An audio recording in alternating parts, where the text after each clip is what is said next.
बिस्मिल्लाहिर्रहमानिर्रहीम। गुज़िश्ता दिनों मैंने एक वीडियो अपलोड की जिसमें मैंने मुकम्मल तरीका गुस्ल का बताया कि गुस्ल किस तरीके से हम किया करें और मुकम्मल सुन्नत तरीका बताया है। तो एक भाई ने सवाल किया कि अगर हम इस तरीके से गुस्ल करें, मुकम्मल कपड़े उतार कर बरहना होकर अगर हम गुस्ल करें तो उसी गुस्ल के साथ हम नमाज अदा कर सकते हैं या नहीं, यानी उसी गुस्ल के अंदर हमारा वज़ू हो जाएगा या हमें अलहदा से वज़ू करना पड़ेगा। तो इस बात की मैं वजाहत कर दूं कि जब आप गुस्ल करेंगे, सुन्नत तरीके से आप गुस्ल करेंगे या चाहे आप वैसे भी आप गुस्ल करेंगे तो आपका वज़ू हो जाएगा।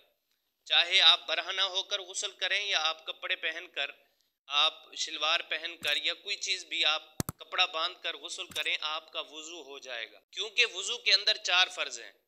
पहला फ़र्ज़ चेहरे का धोना, दूसरा फ़र्ज़ बाजू का धोना कोहनियों समेत, तीसरा फ़र्ज़ चौथाई सर का मसा करना और चौथा फ़र्ज़ जो है वो पाँव का धोना। जब बंदा गुस्ल करता है तो गुस्ल के अंदर ये आज़ाद धुल जाते हैं। मसा करना जो होता है वो मसा ये अदना है, और जब पूरा सर धुल जाता है तो ये आला हो जाता है। तो इसके अंदर वज़ू भी हो जाता है, क्योंकि वज़ू के आज़ा धुल जाते हैं। अब अलहदा से आपको वज़ू करके नमाज अदा करने की ज़रूरत नहीं है। अलहदा वज़ू ना करें, आपका उसी गुस्ल के अंदर ही वज़ू हो जाएगा।